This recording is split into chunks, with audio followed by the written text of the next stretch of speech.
غزوہ بدر کے کانٹیکسٹ میں ساری گفتگو جاری ہے. ظاہر ہے ایک بہت بڑا ایونٹ تھا مسلمانوں کی پوری ریولوشن کے اندر، اور اللہ تعالیٰ کی طرف سے عذاب استیصال کا پہلا کوڑا تھا مشرکین عرب کے اوپر. 13 سال تک مکی قرآن کے اندر جس عذاب کی دھمکی دی گئی تھی اس کی پریکٹیکل ایگزیکیوشن کا ٹائم آ گیا تھا. تو غزوہ بدر ایک غیر معمولی جنگ تھی جس میں اللہ تعالیٰ نے مسلمانوں کو نہتہ ہونے کے باوجود فتح دی، اور یہ اللہ تعالیٰ نے خود پلان کیا کہ یہ نہتے رہیں. یہ نہیں کہ وہ اتنے غریب تھے کہ وہ 8 تلواریں لے کر نکلتے اور 3 گھوڑے لے کر نکلتے، نہیں، وہ تو نکلے تھے کسی اور کام کے لیے. اللہ تعالیٰ نے مسلمانوں کا ٹکراؤ کروا دیا کافروں کے ساتھ 1000 کے لشکر کے ساتھ جو مکمل طور پر اسلحے سے لیس تھا. اب اسی کانٹیکسٹ میں یہ ساری گفتگو آگے چل رہی ہے، انشاءاللہ آپ کو سمجھ آ جائے گی. اس صورت کے اندر غزوہ بدر کا پس منظر بھی ذکر ہوگا. غزوہ بدر کے دوران جو کچھ مسلمانوں کی ڈھارس اللہ تعالیٰ نے بندھائی فرشتوں کے ذریعے مدد کر کے، نبی علیہ السلام کی دعا کی برکت سے کس طرح کافروں کے اوپر روب ڈالا، وہ سب کی سب چیزیں ڈسکس ہوں گی. اور چونکہ یہ باقاعدہ طور پر مسلمانوں کا پہلا غزوہ تھا، اس سے پہلے چھوٹے موٹے جو آپ سمجھ لیں جھڑپیں ہوئی ہیں، لیکن جو باقاعدہ پہلا غزوہ ہے وہ یہی غزوہ بدر ہے. اور سب سے آخری بات جو اس میں ضروری ہے وہ یہ ہے کہ نبی علیہ السلام کی دعوت ٹھکرانے کے سبب کفار مکہ پر جو اللہ تعالیٰ کا عذاب ہے وہ قتال کی شکل میں نازل ہوا. اور اس کا ذکر بھی سورہ توبہ میں آ جائے گا کہ اللہ تعالیٰ اے مسلمانوں تمہاری تلواروں کے ذریعے انہیں عذاب دے گا. اگلے رسولوں کا جب انکار ہوتا تھا تو اللہ تعالیٰ کی طرف سے غیبی عذاب آ جایا کرتے تھے، کبھی چنگھاڑ کا عذاب، کبھی طوفان کا عذاب، کبھی آسمان سے پتھر برسنے کا عذاب، کبھی سمندر میں غرق کیے جانے کا عذاب. یہ الٹیمیٹلی ہوتا تھا ہر رسول کے کیس میں. اینڈ پہ اہل ایمان بچا لیے جاتے تھے اور پیغمبروں کی مخالفت کرنے والے تباہ و برباد کر دیے جاتے تھے. تو ہمارے نبی علیہ السلام نے بھی تو 23 سال دعوت دی، اس کا بھی اینڈ رزلٹ نکلنا تھا کہ آپ کے مخالفین تباہ و برباد کیے جاتے. لیکن نبی علیہ السلام کے کیس میں ایک مختلف چیز ہوئی کہ اللہ تعالیٰ نے جہاد اور قتال کی شکل میں کفار کے اوپر عذاب نازل کیا. اور غزوہ بدر اس کی پہلی قسط تھی، اور غزوہ حنین مشرکین عرب پہ آخری قسط تھی، اور غزوہ تبوک آپ سمجھ لیں رومن امپائر کے اوپر ایک عذاب کا کوڑا تھا. تھوڑی ان کی بے عزتی تھی کہ جنگ کے بغیر ہی وہ بھاگ گئے. 1.5 لاکھ کی فوج جو ہے وہ 30,000 کے لشکر کے پہنچنے سے پہلے ہی بارڈر چھوڑ کے بھاگی. پہلے بارڈر پہ آگے للکار رہے ہیں، اور جب نبی علیہ السلام نکلے ہیں تو دیکھیں کتنے گنا زیادہ، 4-5 گنا زیادہ فوج ہے، اور وہ مقابلہ نہیں کر سکی. وہ کیسے لوگوں کو پتہ چل گیا تھا کہ اللہ کے پیغمبر ہیں صلی اللہ علیہ وآلہ وسلم، اور ہم ان کا مقابلہ نہیں کر سکیں گے. تو غزوہ بدر کفار مکہ کے اوپر آپ سمجھ لیں پہلا عذاب کا ٹکڑا نازل ہوا. اس میں بھی ذکر آ جائے گا اس چیز کا. تو بدر سے لے کر تبوک تک یہ پورے کا پورا پیریڈ جو ہے یہ نبی علیہ السلام کی ایک جہاد اور قتال کی ایک ڈائنامک زندگی ہے، اور وہ ساری کی ساری قرآن میں ایک جگہ جمع ہو گئی ہے، سورۃ الانفال اور اس کے بعد سورہ التوبہ. اب اللہ کا نام لے کر شروع کرتے ہیں. اعوذ باللہ من الشیطان الرجیم، بسم اللہ الرحمن الرحیم. یسألونک عن الانفال، اے نبی آپ سے مال غنیمت کے متعلق یہ پوچھتے ہیں کہ اس کا شرعی حکم کیا ہے. اب یہ جو مال کافروں کا جنگ کے دوران وہ چھوڑ کر بھاگ گئے اور مسلمانوں کے ہاتھ آ گیا، اس کو ہم کیسے تقسیم کریں گے؟ تو آپ دیکھیں پہلا جملہ ہی ایسا بولا گیا ہے کہ ہر چیز اپنے ٹھکانے کے اوپر آ جائے. قل الانفال للہ والرسول، اے نبی فرما دو کہ جو انفال ہے نا، مال غنیمت، یہ اللہ اور اس کے رسول کے لیے ہے. تو اس کے بعد تو پھر باقی گنجائش ہی نہ رہی کہ اب جو اللہ اور اس کے رسول کی مرضی ہوگی اس کے مطابق تقسیم ہوگا. یہ ایک جملہ اللہ تعالیٰ کی طرف سے نازل ہونا تھا کہ سارے وسوسے سیٹل ہو گئے کہ اب یہ وہی کچھ ہوگا جو اللہ کے نبی جس طرح چاہیں گے تقسیم کریں گے، اور اس کے اوپر کوئی اعتراض نہیں ہو سکتا. مال غنیمت ہی تو ایک ایسی چیز تھی جس کی وجہ سے منافقین نے حضور کے اوپر اعتراض بھی کیا بسا اوقات. وہ جو بخاری مسلم میں حدیث ہے ذوالخویسرہ التمیمی خارجی کی، وہ نجدی جو اعلیٰ حضرت نے کہا کہ ایک وہابی کھڑا ہوا، اس نے کہا اتق اللہ یا محمد، اے محمد اللہ سے ڈر اور انصاف کر. کیونکہ اس حدیث میں الفاظ ہیں کہ اس کی پنڈلی آدھی پنڈلی تک اس کی تامت تھی، گھنی داڑھی تھی، آنکھیں اندر دھسی ہوئی تھی. تو وہ کہتے ہیں یہ حلیہ آپ دیکھ لیں کس کے ساتھ میچ کر رہا ہے. تو وہ کہتے ہیں ایک وہابی کھڑا ہوا اور اس نے کہا کہ اے محمد اللہ سے ڈر اور انصاف کر. تو نبی اسلام نے فرمایا اگر میں انصاف نہیں کروں گا تو اور کون انصاف کرے گا؟ صحابہ کرام نے اجازت مانگی کہ اسے قتل کر دیا جائے تو آپ نے فرمایا چھوڑ دو، لوگ کہیں گے اپنے ساتھیوں کو قتل کرواتا ہے اور اس کی نسل میں بھی لوگ پیدا ہوں گے، دین سے اس طرح نکل جائیں گے جس طرح تیر اپنے شکار سے نکل جاتا ہے، اور مخلوق کے بہترین لوگ ہوں گے جو ان کے خلاف قتال کریں گے. اور بخاری مسلم میں ہی ابو سعید خدری کہتے ہیں اللہ کی قسم ہم نے علی ابن ابی طالب کے ساتھ مل کر جنگ نہروان کے موقع پر ان خوارج کے ساتھ قتال کیا. اور بخاری مسلم کی اس حدیث میں موجود ہے نبی اسلام نے فرمایا ان کی نشانی یہ ہوگی کہ ان میں ایک ایسا شخص ہوگا جس کا ایک بازو نہیں ہوگا بلکہ اس کی جگہ ایک گوشت کا لوتھڑا صرف لٹک رہا ہوگا، یعنی وہ ایک معذور آدمی ہے، اس کی نشانی ہوگی. اب یہ جنگ نہروان کے موقع پر جب خارجیوں کی لاشیں رکھی ہوئی تھی تو مولا علی نے پھر فرمایا کہ اس بندے کی لاش کو تلاش کرو، کیونکہ صحابہ کرام تھوڑے غمگین بھی تھے کہ اتنے حاجی نمازی لوگ داڑھیوں والے. بخاری مسلم میں الفاظ ہیں کہ تم اپنی نمازوں کو حقیر جانو گے ان کے سامنے، اتنی لمبی وہ نمازیں پڑھیں گے. حضرت علی کو باقاعدہ پورے لیکچر دینے پڑے ہیں اس جنگ پہ آمادہ کرنے کے لیے، کیونکہ وہ جو آلموسٹ 6000 کے قریب لوگ تھے جن میں سے 4000 سنن نسائی الکبریٰ میں آتا ہے کہ حضرت ابن عباس کو جب مناظرے کے لیے بھیجا تو وہ تو طائب ہو گئے، 2000 آخری وقت تک اڑے رہے. وہ حضرت علی کے فوجی تھے، اہل ایمان میں سے تھے، بس بگڑ گئے. اور اب حضرت علی کو ظاہر ہے اپنی فوج کو تو تیار کرنا تھا اس چیز کے اوپر کہ انہوں نے سمع و طاعت کا سسٹم چھوڑا ہے. تو حضرت علی کے الفاظ ہیں بخاری مسلم میں کہ میں آسمان سے زمین پر گر پڑوں یہ تکلیف تو مجھے گوارا ہے، لیکن یہ چیز گوارا نہیں کہ میں رسول اللہ پہ کوئی ایسی بات باندھوں جو میں نے خود نہ حضور سے سنی ہو. نبی علیہ السلام نے خوارج کے بارے میں یہ باتیں ارشاد فرمائی تھی. تو پھر ظاہر ہے لوگ پھر تسلی میں وقتی طور پر آ گئے.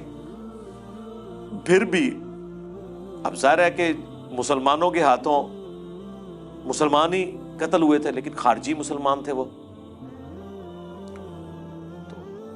دل افسردہ تھے مسلمانوں کے. تو بخاری مسلم میں آتے حضرت علی نے کہا کہ وہ لاش تلاش کرو اس بندے کی جس کے بارے میں حضور نے اس وقت، اب سینئر صحابہ کو پتا تھا کہ حضور نے بہت پہلے یہ بات فرمائی ہوئی تھی کہ اس طرح کا ایک بندہ ہوگا.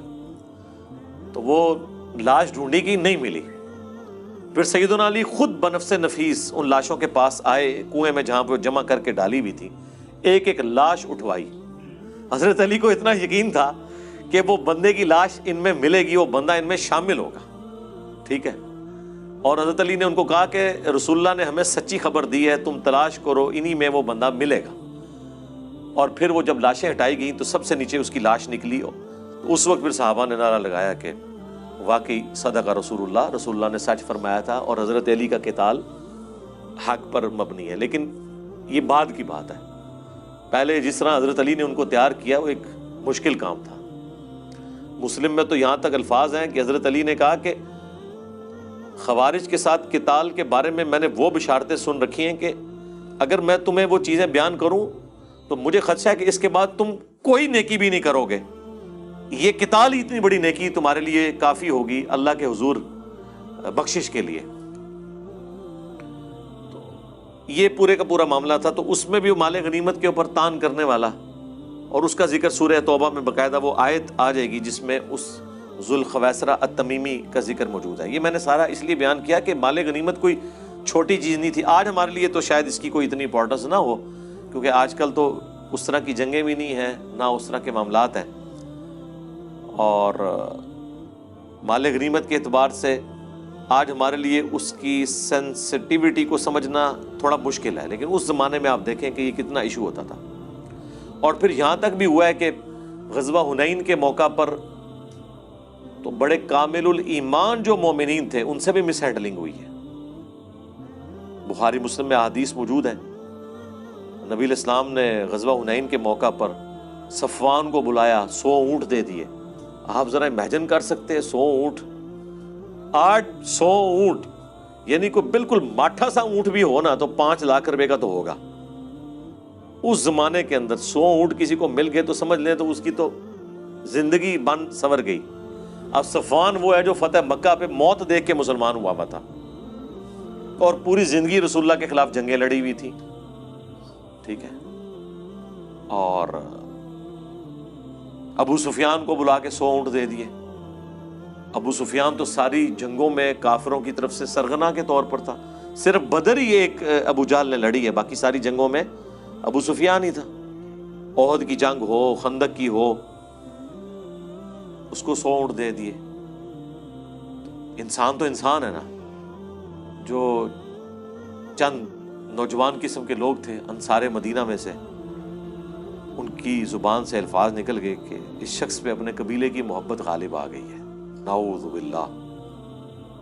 تو نبی الاسلام کو اللہ تعالیٰ نے وحی کے ذریعے بتا دی یہ بات، نبی الاسلام نے بلوا لیا ان کو۔ اب وہ تو ڈر رہے تھے کہ پتہ نہیں کیا ہوگا۔ حضور نے کہا کہ اس طرح تم نے بات کی ہے، بلکہ اس میں تو الفاظ ہے کہ ہماری تلواروں سے ابھی قریش کا خون ٹپک رہا ہے، یعنی ابھی تو فتح مکہ ہوئی ہے، اس سے پہلے جنگیں اور غزوہ حنین۔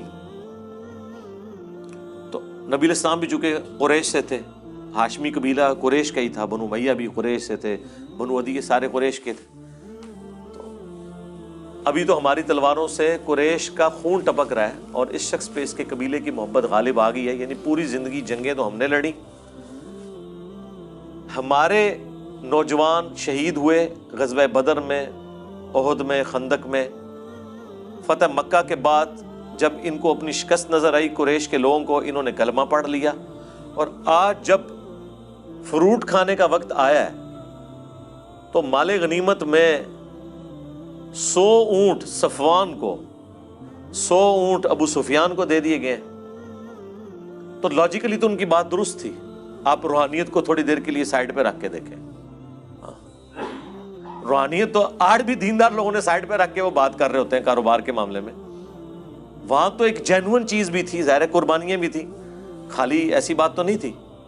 تو نبی الاسلام نے بلا کے کہا کہ تم نے یہ بات کی، انہوں نے کہا ایسا ہی ہے۔ پھر سینئر لوگ بیچ میں پتہ ہے بڑھ جاتے ہیں، جو سینئر اصحاب تھے انہوں نے کہا یا رسول اللہ یہ نوجوان ہے، بس ان کی زبان کی تیزی ہے، نکل گئی ہے، آپ کو معاف کر دیں۔ نبی الاسلام نے دوسری بات نہیں کی، آپ نے فرمایا اللہ اور اس کا رسول تمہارا عذر قبول کرتے ہیں۔ اب دیکھیں یہ بہت بڑی بات تھی، کلمات کفر تھے، رسول اللہ کے اوپر ایسا تان کرنا۔ لیکن کسی حدیث میں نہیں آپ کو ملے گا کہ نبی الاسلام نے ان کو کہا کہ تجدید ایمان کرو، تمہاری بیویاں تمہارے نکاح سے نکل چکی ہیں، یہ ساری چیزیں۔ ایک بینیفٹ دیا کہ ٹھیک ہے، ایک جذبات میں کچھ جملے نکل گئے اور نبی الاسلام نے ان کا عذر قبول کر لیا۔ پھر آپ نے فرمایا کہ کیا تم اس پہ راضی نہیں ہو کہ یہ لوگ دنیا کا مال لے جائیں اور تم اللہ کے رسول کو لے جاؤ؟ ٹھیک ہے، خدا کی قسم پوری دنیا ایک گھاٹی میں چلے اور انصار مدینہ دوسری گھاٹی میں چلے، میں انصار کے ساتھ ہوں گا، میرا جینا اور مرنا انصار کے ساتھ ہے۔ اور پھر دیکھ لیں نبی الاسلام واپس مدینہ شریف واپس آئے ہیں، حالانکہ آپ کی زندگی کے 52 سال مکے میں گزرے تھے، ابائی آپ کا شہر تھا۔ ترمذی میں حدیث ہے جب آپ کو مکے سے نکالا جا رہا تھا آپ بار بار مڑ کے کعبے کی طرف دیکھتے تھے کہ تو مجھے سب سے محبوب جگہ ہے، لیکن تیرے لوگ مجھے یہاں رہنے نہیں دیتے۔ اور پھر کعبے کی تڑپ اور جس طریقے سے وہ مسلمانوں نے 8-9 سال گزارے ہیں، آلموسٹ 8 سال، اس کے بعد تو نبی الاسلام کو واپس شفٹ ہو جانا چاہیے تھا اپنے آبائی علاقے میں، لیکن آپ شفٹ نہیں ہوئے، مدینہ شریف ہی آپ کا مسکن بنا۔ تو انصار مدینہ نے کہا کہ ہمیں اللہ کا رسول چاہیے، ہمیں دنیا کا مال۔ ابھی تو انصار کو پتہ ہی نہیں تھا کہ حضور کی وفات کے بعد ان کے ساتھ کیا ہونا ہے، وہ بھی حضور نے پہلے ہی بتا دیا، بخاری مسلم میں حدیث ہے، آپ نے فرمایا انصار میں تمہارے گھروں میں فتنے اس طرح گرتے ہوئے دیکھ رہا ہوں جس طرح بارش کے قطرے، میرے بعد تم پر اور لوگوں کو ترجیح دی جائے گی، لیکن تم نے صبر کرنا ہے یہاں تک کہ حوض کوثر پہ مجھے آ کے ملنا ہے، یعنی آخرت تمہارا مقدر ہے۔ بخاری مسلم میں حدیث ہے انصار کی محبت جو ہے ایمان کا حصہ ہے، بلکہ یہ الفاظ ہیں کہ انصار سے محبت نہیں رکھے گا مگر مؤمن، انصار سے بغض نہیں رکھے گا مگر منافق۔ سیم وہی حدیث جو صحیح مسلم میں حضرت علی کے بارے میں، اور آپ دیکھ لیں سیدنا علی اور انصار مدینہ ان دونوں کے ساتھ اس امت نے کیا کیا ہے، نیگلیکٹ کیا، جو حق تھا وہ ادا نہیں کیا۔ اور جب حضرت علی کی خلافت کی باری آئی اس وقت تو ایٹ لیسٹ ایکسیپٹنس دینی چاہیے تھی. ان کی زندگی کہ وہ خلافت کے 5.5 سال بھی کوئی سکون سے نہیں گزرے. تو ایک پوری کی پوری ایک چین تھی جو احادیث میں نبی علیہ السلام نے پہلے بیان کر دی. تو اب اس پورے سینیریو میں یہ دیکھیں کہ اللہ اور اس کے رسول کے ساتھ آپ کی کمٹمنٹ کیا ہے. قُلِ الْأَنْفَالُ لِلَّهِ وَالرَّسُولِ، اے نبی تم فرما دو کہ مال غنیمت کا مالک اللہ اور اس کا رسول ہے. فَاتَّقُوا اللَّهَ، پس ڈرتے رہو اللہ سے. وَأَصْلِحُوا ذَاتَ بَيْنِكُمْ، اور اصلاح کرو اپنے باہمی معاملات کی. یعنی مال غنیمت کوئی بون آف کنٹینشن نہیں بننا چاہیے کہ یہ نہ ہو کہ مال کی وجہ سے آپس میں لڑ پڑو ایک دوسرے کے ساتھ.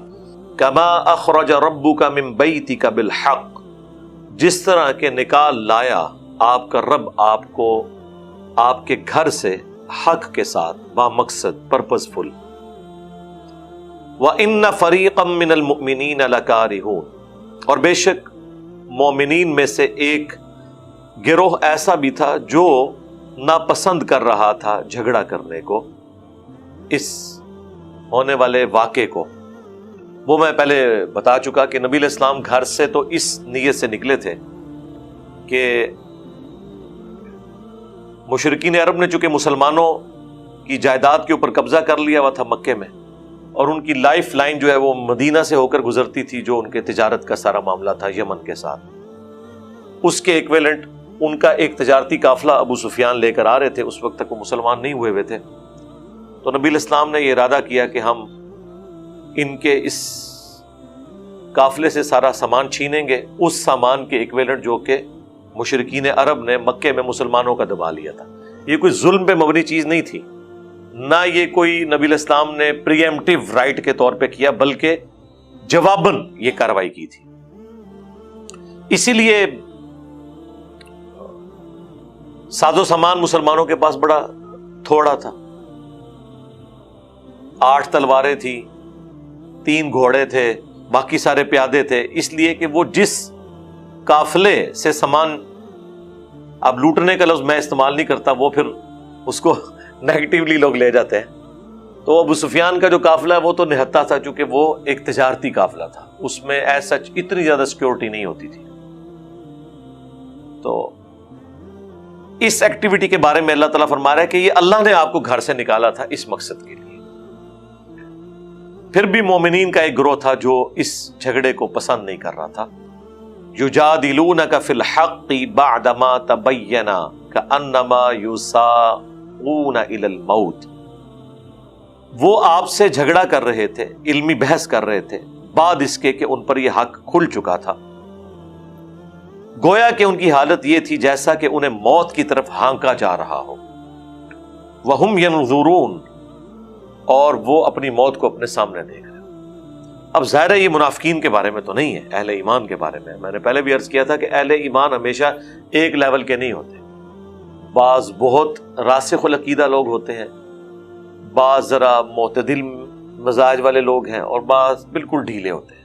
یہ ہر زمانے میں ایسے رہا ہے. تو اللہ تعالیٰ ہمارا ان میں ایسے لوگ بھی آپ کے ساتھیوں میں تھے کہ جنہیں باوجود اس کے کہ وہ آپ کو حق سمجھتے تھے، اللہ کے وعدے کو سچا سمجھتے تھے، پھر بھی لڑائی جھگڑے کو وہ اس سے روگردانی اختیار کر رہے تھے، گویا کہ انہیں موت اپنی نظر آ رہی ہے. ظاہر ہے زندگی تو ہر شخص کو پیاری ہے. یہ نہیں ہے کہ باقیوں کو موت نظر نہیں آ رہی تھی، باقیوں کو بھی نظر آ رہی تھی. ظاہر ہے لڑائی میں تو خطرہ ہے انسان کی جان چلی جائے، لیکن جن لوگوں کا اعلیٰ درجے کا ایمان ہوتا ہے وہ اس کو اپنے لیے کامیابی سمجھتے ہیں کہ اللہ کی راہ میں شہید کر دیے جائیں. وَإِذْ يَعِدُكُمُ اللَّهُ إِحْدَى الطَّائِفَتَيْنِ أَنَّهَا لَكُمْ، اور یاد کرو وہ وقت جب تم سے اللہ نے یہ وعدہ کیا، یعنی اللہ نے اپنے پیغمبر سے، کہ دونوں گروہوں میں سے، دونوں قافلوں میں سے ایک تمہیں دے دوں گا. اب تمہاری مرضی ہے، چاہو تو ابو سفیان کا جو لشکر ہے اس کے اوپر تمہیں فتح مل جائے، اور چاہو تو ابو جہل کے لشکر کے. اور اس کا پس منظر یہ تھا کہ ابو جہل کو یہ خبر پہنچائی ابو سفیان نے کہ تمہاری ساری جو تجارت کی کمائی ہے وہ اہل مدینہ ہم سے لوٹ لیں گے، لہٰذا اپنے اس قافلے کی حفاظت کے لیے ایک لشکر بھیجو. اس نے پھر 1000 کا لشکر تیار کیا، مکمل طور پہ سمجھ لیں اسلحہ بند ہر لحاظ سے۔ وہ مسلمانوں سے لڑائی کرنے نہیں آ رہے تھے بلکہ اپنے تجارتی قافلے کی حفاظت کے لیے آ رہے تھے۔ اب ظاہر ہے کہ جب ابو سفیان نے ایک یہ ایکٹیویٹی پرفارم کی، اس کا رزلٹ یہ نکلنا تھا۔ دوسری طرف ابو سفیان نے سمجھداری یہ کی کہ وہ جو ایک آرڈنری راستہ تھا جو مدینے کے قریب سے ہو کر گزرتا تھا، اس کی بجائے اس نے ساحل سمندر کا راستہ اختیار کیا جو کہ لمبا تھا اور دور تھا۔ اب وہ مسلمانوں کی پہنچ سے دور ہو گیا اور وہ اپنے لشکر کو بچا کر مکے تو پہنچ گیا، پیچھے ایک کچومر نکل گیا ان کا جو کہ اس قافلے کی حفاظت کے لیے آئے ہوئے تھے۔ لیکن اللہ تعالیٰ نے اپنے نبی علیہ السلام کو وحی کے ذریعے بتا دیا کہ ان دونوں میں سے ایک تمہیں مل جائے گا۔ اب مسلمان تو گھر سے نکلے تھے اس تجارتی قافلے کے لیے، اسی لیے مسلمانوں نے پاس اپنے اتنی تلواریں اور باقی ساز و سامان نہیں رکھا۔ یہ نہیں ہے کہ غربت کا کوئی عالم تھا، ایسا نہیں تھا، وہ اشتہاری کے لیے نکلے ہی نہیں تھے۔ اللہ تعالیٰ نے فیصلہ کیا کہ اب کافروں سے بدلہ لینے کا، عذاب استیصال کا وقت آ گیا ہے، مسلمانوں کی تلوار ان کے اوپر مسلط کی جائے۔ اور وہ اسی صورت میں ہونا تھا جب کہ مسلمانوں کا ٹکراؤ وہ اس قافلے کے ساتھ ہوتا جو 1000 لوگوں پر مشتمل مشرکین عرب کا قافلہ تھا۔ اور اس طریقے سے اللہ تعالیٰ معجزانہ مسلمانوں کو فتح دے کر یہ چیز اسٹیبلش کر دیتا کہ اس پیغمبر کے ساتھ اللہ ہے، اور مخالفین کا جھوٹا ہونا ثابت ہو جاتا۔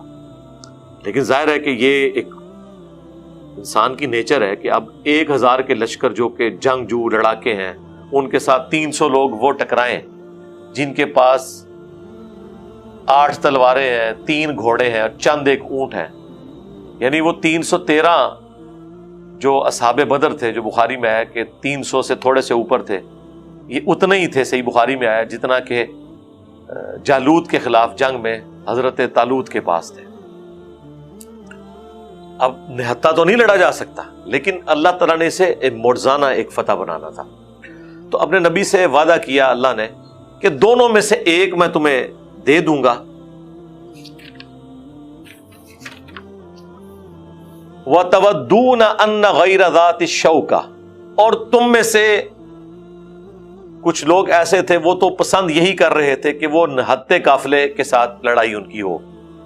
ظاہر ہے یہ عقل کا بھی تقاضا ہے، ہم بھی ہوتے تو یہی ہے، ویسے آپ جتنے مرضی نعرے مار لیں، ایک نیچرل چیز ہے کہ 300 لوگ ہیں اور تلواریں 8 ہیں، تو وہ تو اب آپ کو یہ جو آج کل لوگ کہانیاں کراتے ہیں کہ جی آپ دروشی پڑھ کے یا ذکر کر کے مسلط ہو جائیں، تو وہ تو مسلمان بھی پریشان ہی تھے کہ یار اس طرح تو مقابلہ نہیں ہو سکتا۔ لیکن وہ اللہ تعالیٰ کا پلان یہ تھا کہ میں یہ جو بدر کا واقعہ ہے اس کو ایک معجزہ بناؤں گا، اور غزوہ بدر اللہ کا عذاب تھا کافروں پر، اسی وجہ سے یہ ریشو پروپورشن بہت ڈیفرنٹ رکھی گئی۔ اگر یہ برابر ہوتی تو وہ مسلمانوں کی بہادری بھی ہو سکتی تھی۔ اللہ تعالیٰ ٹوٹلی اس کو اپنے ساتھ منسوب کرنا چاہتا تھا کہ جو میں نے سورہ التوبہ کی آیت نمبر 14 کے حوالے سے بتایا تھا نا کہ اگلی امتوں پر اللہ کا عذاب آتا تھا پیغمبروں کا انکار کرنے کے سبب، اس امت میں بھی عذاب آیا سورہ توبہ کی آیت نمبر 14 میں کہ اللہ تعالیٰ صحابہ کرام کی تلواروں کو کافروں پر مسلط کرے گا۔ یہ عذاب استیصال تھا، ایکویلنٹ تھا اس عذاب کے جو کبھی چنگھاڑ کی شکل میں، کبھی سمندری طوفان کی شکل میں، کبھی آسمان سے پتھر برسنے کی شکل میں۔ ہمارے نبی علیہ السلام کا بھی تو انکار کیا تھا نا کافروں نے، ادھر بھی تو کوئی عذاب آنا چاہیے تھا۔ یہاں پہ عذاب سورہ توبہ کی آیت نمبر 14 میں ہے کہ ہم تمہاری تلواروں سے انہیں عذاب دیں گے۔ تو ظاہر تلواروں سے عذاب دیں گے، اگر دونوں طرف برابر ہوں تو پھر اللہ تعالیٰ کا تو اس حوالے سے کوئی معجزہ سامنے نہیں آئے گا۔ معجزہ اسی وقت ہوگا، اللہ کی نشانی اسی وقت ظاہر ہوگی جبکہ ایک طرف نہتے ہوں اور دوسری طرف پورے اسلحے کے ساتھ لیس لوگ ہوں اور جیت گئے جائیں۔ یہ تو امپاسبل چیز ہے نا، سوائے اس کے کہ معجزہ ہو۔ تو یہ معجزہ ہی تھا۔ غزوہ بدر پہلی قسط تھی اللہ تعالیٰ کے عذاب استیصال کی، جس کے پیچھے آلموسٹ آپ سمجھ لیں نبی علیہ السلام کی 15 سال کی مبارک دعوت تھی جس کا انکار انہوں نے کیا۔ اور جو مکی قرآن 2/3 قرآن میں جو اتنی دھمکیاں آئی ہیں کہ اب دیکھیں نا قرآن میں کتنی دھمکیاں ہیں، مکی قرآن 2/3 ہے اور ہر صورت میں دھمکی ہے کہ اگر تم اس نبی پر ایمان نہیں لاؤ گے تو جس طرح قوم عاد پر سمود پر عذاب آیا تھا تم پر بھی آ جائے گا. تو آنا تھا نا. وہ کیسے آیا؟ تلوار کے ذریعے، قتال کے ذریعے. یہ قتال کی حکمت تھی. تو تم تو چاہتے تھے نہتے قافلے کی طرف جاؤ.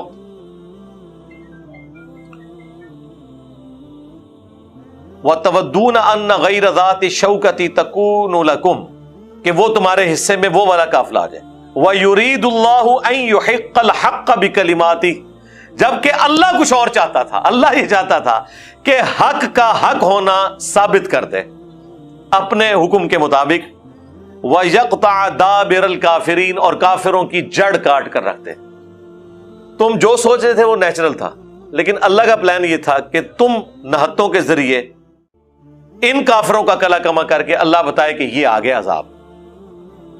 لِيُحِقَّ الْحَقَّ وَيُبْطِلَ الْبَاطِلَ، تاکہ اللہ تعالی ثابت کر دے حق کو اور مٹا دے باطل کو. وَلَوْ كَرِهَ الْمُجْرِمُونَ، چاہے مجرم لوگ اللہ کے نافرمان اس کا برا مانے. اِذْ تَسْتَغِيثُونَ رَبَّكُمْ، اور وہ وقت یاد کرو جب تم فریاد کرتے تھے اپنے رب سے. فَاسْتَجَابَ لَكُمْ، اور اس نے تمہاری دعا سن لی. یعنی نبی علیہ السلام دعا کر رہے تھے نا کہ بھئی اب اللہ کے نبی کو بھی تو نظر آ رہا تھا نا، نگاہ مار کے تو کچھ بھی نہیں ہونا تھا. اللہ کے نبی کو بھی نظر آ رہا تھا کہ بھئی 1000 کی فوج آ گئی ہے، ان کے پاس ساز و سامان بھی پورا ہے، یہ بالکل نہتے ہیں.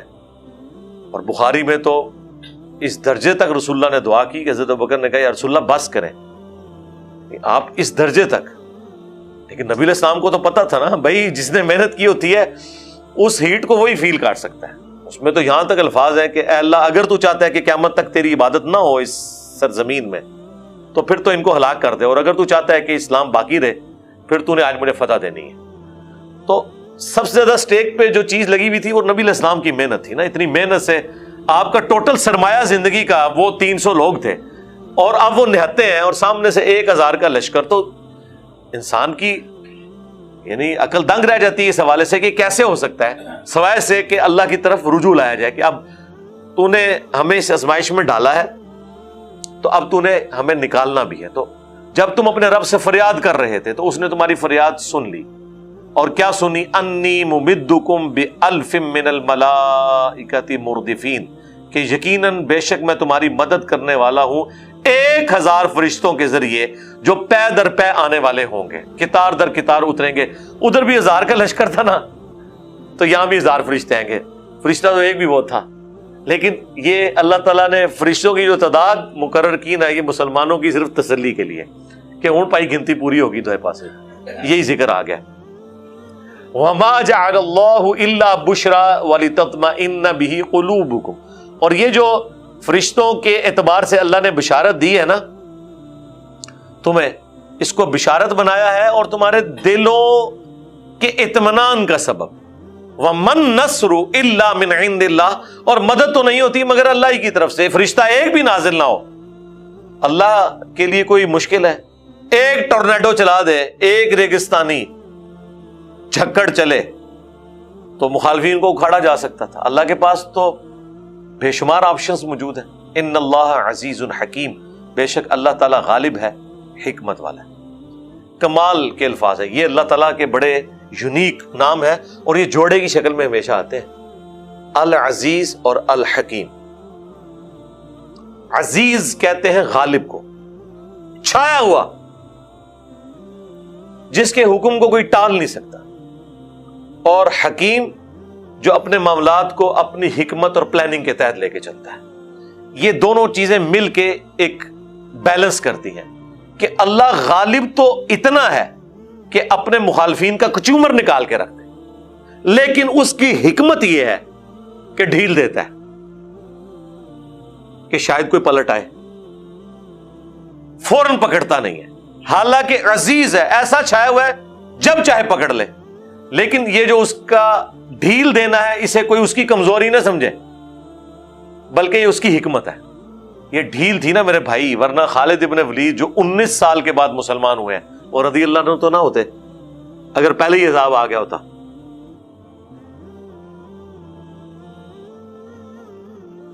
اذ یغشیکم النعاس امنۃ من، اور یاد کرو جب اللہ نے ڈھانپ دیا تمہیں غنودگی کے ساتھ. یعنی یہ جو انسان کے اوپر اونگ طاری ہوتی ہے نا، یہ پیس آف مائنڈ کی نشانی ہوتی ہے کہ انسان کے اوپر اس وقت سکون ہے. ورنہ آپ کو پتا ہے جب انسان پریشان ہو نیند اڑ جاتی ہے. یہ غنودگی آتی اس وقت ہے جب انسان ریلیکس فیل کرتا ہے. مثلا درس قرآن میں، مثلا جمعے کے خطبے میں، مثلا سحری کے بعد جب آپ فجر کا انتظار کر رہے ہوتے ہیں، پیٹ بھی بھرا ہوا ہے، ٹھیک ہے، تو اب وہ آپ کے اوپر غنودگی طاری ہوتی ہے. لیکن اس غنودگی کا ایک فائدہ ہوتا ہے، انسان اتنا فریش ہوتا ہے کہ اس سے غم اور اندیشہ دور ہو جاتا ہے. آپ دیکھتے ہیں کہ جب کسی گھر میں موت ہوتی ہے، اس وقت جو اس اسپیسیفک وقت میں انسان کی حالت ہوتی ہے، جب تک وہ ایک دفعہ سو نہ لے انسان کا دماغ ریفریش نہیں ہوتا. یہ نیند بہت بڑی اللہ نے نعمت رکھی ہے. یہ انسان کی کمزوری بھی ہے، اسی لیے اللہ تعالیٰ نے کہا نا کہ اللہ کو نہ نیند آتی ہے نہ اونگ آتی ہے. انسان کی کمزوری بھی ہے اور اس کی ضرورت بھی ہے. یہ تین بنیادی ضرورتیں ہیں انسان کی: نیند، کھانا پینا، اور اس کے بعد کھانا پینا اس کا نکل جانا. یہ بنیادی ضرورت ہے. یہ ہر انسان کے ساتھ کمزوری اٹیچ ہے. سانس کی کمزوری اٹیچ ہے. اب غنودگی طاری ہوئی اس کی وجہ سے، وہ تو صحیح بخاری میں آتا ہے کہ صحابہ کرام کہتے ہیں ہمارے ہاتھوں سے تلوار بھی گر پڑتی تھی. اتنی، یعنی ایک طرف ٹینشن ایسی ہے کہ 1000 کا لشکر ہے، مجھے بتائیں نیند کدھر آتی ہے بندے کو. پھر اللہ نے ریلیکس کروانے کے لیے کہ بھائی یہ فیصلہ ہو چکا ہے، یہ میچ پہلے ہی تم جیت چکے ہو، کیونکہ یہ میچ اللہ تعالیٰ جتا رہا تھا. ٹھیک ہے، تو غنودگی ایسی طاری کی کہ وہ تلوار اپنے ہاتھ سے بھی چھوٹ جاتی تھی. اس کی وجہ سے ریلیکس ہو گئے. وَيُنَزِّلُ عَلَيْكُم مِّنَ السَّمَاءِ مَاءً، اور تم پر آسمان سے پانی اتارا. اب ریگستان کے اندر یہ تو بےچارے اس طرح تیاری کر کے نہیں نکلے تھے، ابھی پتہ نہیں کتنے دن کا پڑاؤ ہونا تھا، پانی تو لے کے نہیں نکلے. اور ریگستان میں آپ کے پاس پانی نہ ہو تو آپ نگاہ مار کے تو پانی نہیں نکال سکتے، موت سامنے نظر آ رہی ہے. اللہ نے اتنی بارش کی کہ مسلمانوں نے پانی تالاب کی شکل میں سٹور کر لیا گڑھوں کے اندر. وہ کتنے دن بھی استعمال کر سکتے تھے. تو وہ ٹینشن بھی ختم کر دی، کہیں پیاسے ہی نہ مر جائے، پتہ نہیں کتنے دن کا قیام ہے. ادھر تو بھائی یاشیاں چل رہی تھی، روزانہ کے کتنے اونٹ ذبح ہوتے تھے، 1000 تو ساتھ لائے ہوئے تھے نا، اور گھوڑے اور اپنی باقی چیزیں. وہ تو جشن ہوتے تھے، رات کے وقت شراب کی محفلیں اور سارا کچھ. تو اللہ تعالیٰ ہمارے آسمان سے پانی نازل کیا لِيُطَهِّرَكُمْ بِهِ، تاکہ تمہیں اس کے ذریعے پاک کر دے. وَيُذْهِبَ عَنْكُمْ رِجْزَ الشَّيْطَانِ، اور تم سے شیطان کی نجاست کو دور کر دے. وَلِيَرْبِطَ عَلَىٰ قُلُوبِكُمْ، اور تمہارے دلوں کو مضبوط کر دے. وَيُثَبِّتَ بِهِ الْأَقْدَامِ، اور یوں تمہارے قدموں کو جما دے. اچھا، اس بارش نازل ہونے کے روحانی فوائد بھی ہوئے اور ظاہری فوائد بھی. ظاہری فائدہ کیا ہے؟ آپ کے پاس پانی آ گیا، زندگی کی علامت ہے. روحانی فائدہ اللہ نے کہا کہ شیطان کا رجز دور کر دیا، نجاست. ظاہر ہے یہ شیطان وسوسہ ڈال سکتا تھا نا کہ بھئی ابھی موت سامنے نظر آ رہی ہے، پانی نہیں، ہمارا کیا بنے گا. تو اللہ تعالیٰ نے اس کو کتنے ادبی انداز میں، کہ ویسے دنیا میں پانی گندگی دور کرنے کا ذریعہ بنتا ہے نا، آپ نے کپڑے پاک کرنے ہو، جسم پاک کرنا ہو. یہ وہ آسمان کا پانی نازل ہوا تھا جس نے نہ صرف ظاہری گندگی دور کی بلکہ دل میں بھی جو شیطان کو گندگی ڈال سکتا تھا نا وہ بھی دور کر دی کہ نہیں پانی آ گیا. تو اب موت نہیں ہے، ہمارے پاس ریسورسز موجود ہیں. ظاہری صفائی بھی کی اور باطن کی صفائی بھی کر دی. یہ ایسا پانی تھا، یہ اللہ کی طرف سے معجزانہ طور پہ بارش ہوئی. یہ بارش کوئی حادثاتی نہیں تھی، یہ بھی اللہ تعالیٰ کے پلان کا حصہ تھا کہ یہاں پہ پہنچیں گے، بارش کے ذریعے میں ان کے دلوں کو مضبوط کروں گا. نیند بھی طاری کی، بارش بھی بھیج دی. اذ یوحی ربک الی الملائکہ، اور یاد کرو وہ وقت جب تمہارے رب نے فرشتوں کو وحی کی. انی معکم، بے شک میں تمہارے ساتھ ہوں. فثبتوا الذین آمنوا، تو ایمان والوں کو ثابت قدم رکھنا اس جنگ کے اندر. تو ظاہر ہے وہ تسلی، بعض اصحاب نے تو فرشتوں کو دیکھا بھی، بعض نے آواز سنی، اور صحیح بخاری میں یہاں تک موجود ہے حضرت جبرائیل علیہ السلام نبی علیہ السلام کے پاس حاضر ہوئے اور کہا کہ آپ کے ساتھیوں میں سب سے بلند درجے کے اصحاب کون سے ہیں؟ تو نبی علیہ السلام نے فرمایا جو بدر میں میرے ساتھ ہیں۔ تو حضرت جبرائیل نے کہا کہ ہم فرشتوں میں بھی سب سے افضل فرشتے وہ ہیں جو غزوہ بدر میں آپ کے ساتھ شریک ہوئے تھے۔ یعنی نبی علیہ السلام کی نسبت سے نہ صرف صحابہ کرام علیہم رضوان کا مرتبہ ہے اللہ کے حضور، بلکہ وہ فرشتے جو حضور کے ساتھ بدر میں شریک ہوئے، اللہ کے نزدیک تمام فرشتوں میں وہ فرشتے افضل ہیں۔ اصحاب بدر چاہے انسانوں میں ہو یا فرشتوں میں ہو، وہ اللہ تعالیٰ کے پسندیدہ ہے۔ تو اللہ تعالیٰ فرشتوں کو بھی تسلی دے رہا ہے کہ میں تمہارے ساتھ ہوں، مومنین کو ثابت قدم رکھنا۔ سألقی فی قلوب الذین کفروا الرعب، ان قریب میں کافروں کے دلوں میں رعب ڈال دوں گا۔ فاضربوا فوق الاعناق، تو تم مارو ان کی گردنوں کے اوپر۔ واضربوا منہم کل بنان، اور ان کے ہر جوڑ کے اوپر چوٹ لگاؤ۔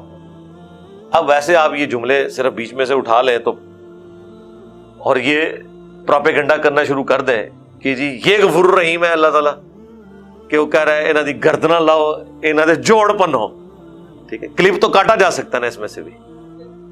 تو کیا یہ پورے کے پورے قرآن میں سے یہ کلپ کاٹنا اور اس کلپ کی بنیاد پہ اللہ کی پرسنالٹی کو سمجھنا انصاف کا تقاضا ہوگا؟ نہیں، اس کے پیچھے پورا پس منظر ہے۔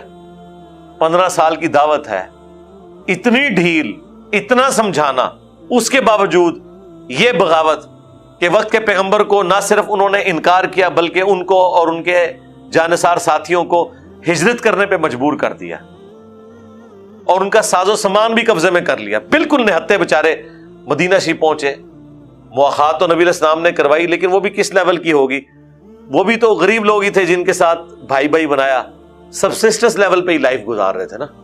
تو ایک تکلیف تو تھی۔ اس پورے سینیریو میں 15 سال کے بعد اگر کوئی جج یہ فیصلہ سنائے کہ اب ان کی گردنیں اتارنے کا وقت آ گیا ہے، تو یہ کوئی ظلم پہ مبنی ڈیسیژن نہیں ہوگا، اس کے پیچھے پورا پس منظر ہے۔ اس لیے پک اینڈ چوز نہیں کرنا چاہیے، معاملات کو دیکھنا چاہیے کہ یہ پورے کا پورے سینیریو کے بعد یہ ورڈکٹ آئی ہے۔ ذالک بانہم شاقوا اللہ ورسولہ، یہ اس لیے کہ انہوں نے اللہ اور اس کے رسول کی مخالفت کی ہے۔ 15 سالہ ٹریک ریکارڈ ہے۔ اب یہ اللہ کے عذاب کا وقت آ گیا، اور اللہ کا عذاب جب آئے تو وہ ٹلتا نہیں ہے۔ جب موت کا وقت آ جائے تو ٹلتا نہیں ہے۔ اس وقت کوئی بھیک نہیں مانگ سکتا، اس لیے کہ پہلے ہی بتایا گیا تھا کہ یار یہ ہو جائے گا، بچ جاؤ بچ جاؤ بچ جاؤ۔ اس کے باوجود ایسی روش اختیار کی جائے جو بغاوت کے اوپر مبنی ہو، تو پھر انسان اللہ کو گلہ نہیں کر سکتا۔ وَمَن يُشَاقِقِ اللَّهَ وَرَسُولَهُ، اور جو کوئی مخالفت کرتا ہے، دشمنی کرتا ہے اللہ اور اس کے رسول کی، فَإِنَّ اللَّهَ شَدِيدُ الْعِقَابِ، تو بے شک اللہ تعالی سخت ہے عذاب دینے میں۔ ذَلِكُمْ فَذُوقُوهُ وَأَنَّ لِلْكَافِرِينَ عَذَابَ النَّارِ، اب اللہ تعالیٰ کافروں کے حوالے سے یہ بات کر رہا ہے کہ اے حق کے دشمنوں، یہ سزا ہے، پس چکھو اسے۔ کافروں کے لیے ابھی تو آتش جہنم کا عذاب باقی ہے، وہ تو آنے والا ہے، دنیا میں یہ عذاب ہے۔ اب یہ وہ دلیل بھی آ گئی کہ یہ دنیا کا عذاب یعنی اللہ تعالیٰ کی طرف سے عذاب استحصال جو انبیاء کے انکار کرنے والوں پر آیا کرتا تھا، اللہ تعالیٰ نے غزوہ بدر میں فرشتوں کے ذریعے کافروں کی گردنیں کٹوا کر، ان کو زخمی کروا کر، 70 کے قریب قیدی بنوا کر اسے کہا ہے ذالکم، یہ ہے وہ، فذوقوا، اسے چکھو، وَأَنَّ لِلْكَافِرِينَ عَذَابَ النَّارِ، اور ابھی کافرین کے لیے آخرت کا عذاب باقی ہے۔ تو جو میں نے وہ ایک عذاب استحصال کے حوالے سے سورہ توبہ کی آیت 14 کا حوالہ دیا، اس کو سپورٹیو یہ آیت بھی آ گئی۔ یا ایھا الذین آمنوا، اے ایمان والو، اذا لقیتم الذین کفروا، دیکھنا جب تمہارا مقابلہ ہو کافروں سے، زحفاً فلا تولوہم الادبار، جب کافروں کے آمنے سامنے تم آؤ تو دیکھنا پیٹھ نہ دکھانا۔ اب ان آیات سے پتہ چل رہا ہے یہ آیات غزوہ بدر سے پہلے نازل ہوئی ہیں، ان کو تیاری کروائی جا رہی ہے۔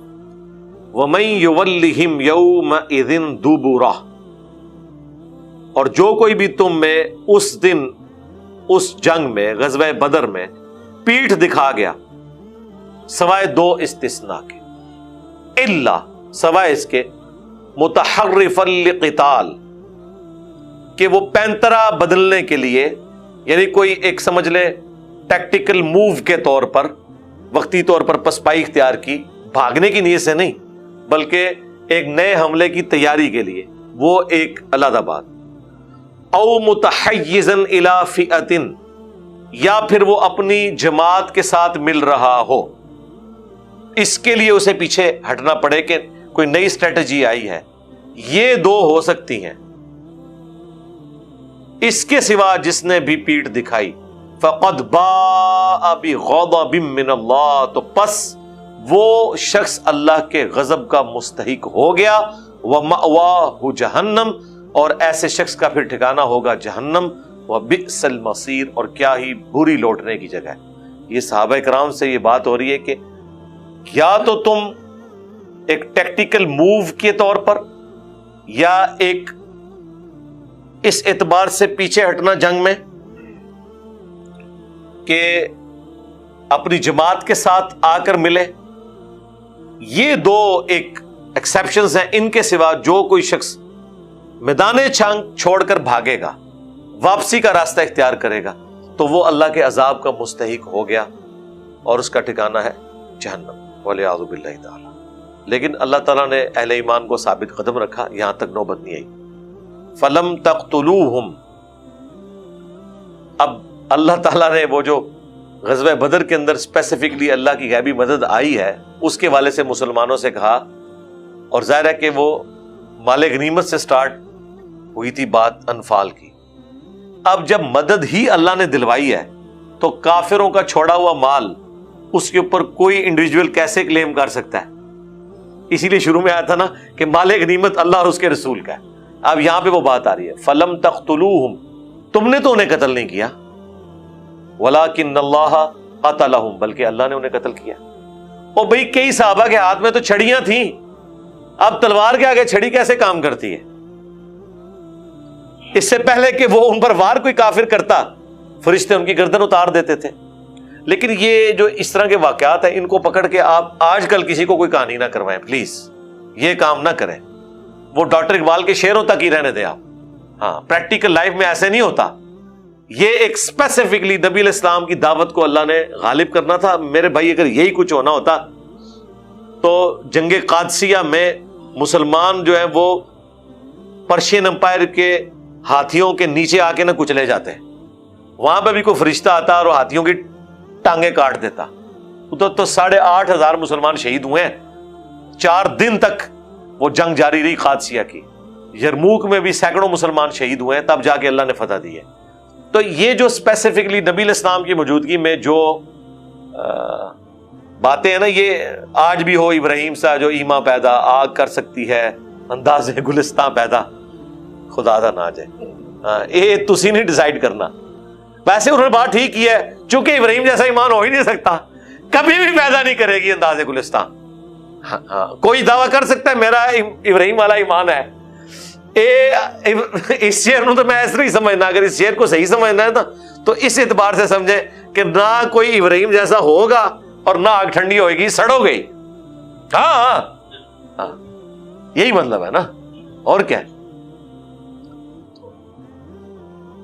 یہ جو معجزات انبیاء کے بارے میں رپورٹ ہوئے ہیں، یہ کوئی ایک ایکسٹراڈنری واقعات ہیں، ان کا انکار ہم نہیں کرتے، لیکن کہیں آپ کو یہ ترغیب نہیں دلائی گئی کہ اس کی بنیاد پہ یہ کریں۔ یہ پتہ ترغیب، اس کو ترغیب دلاتے ہیں، وہ ہے جرم۔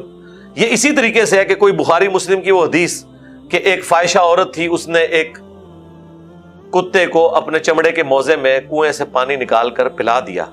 اب مجھے بتائیں، اس واقعے سے اگر کوئی یہ ثابت کرنے کی کوشش کرے کہ انسان کو فحاشی کے کام کرنے چاہیے اور اینڈ پہ کتے کو پانی پلا دینا چاہیے تو بخشش ہو جائے گی، اس طرح کا بےہودہ معنی کوئی لے گا اس سے؟ مجھے بتائیں۔ تو ادھر یہ آپ کیوں اس طرح کے معنی لیتے ہیں کہ کوئی پیغمبر کے ساتھ کوئی ایکسٹراڈنری واقعہ ہوا؟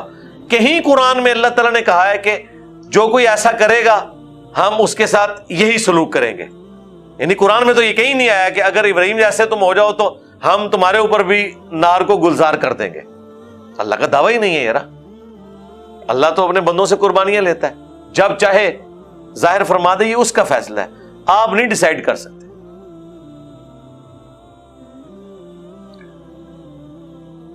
تم نے تو انہیں قتل نہیں کیا تھا بلکہ اللہ نے قتل کیا تھا. وما رمیت اذ رمیت ولکن اللہ رما.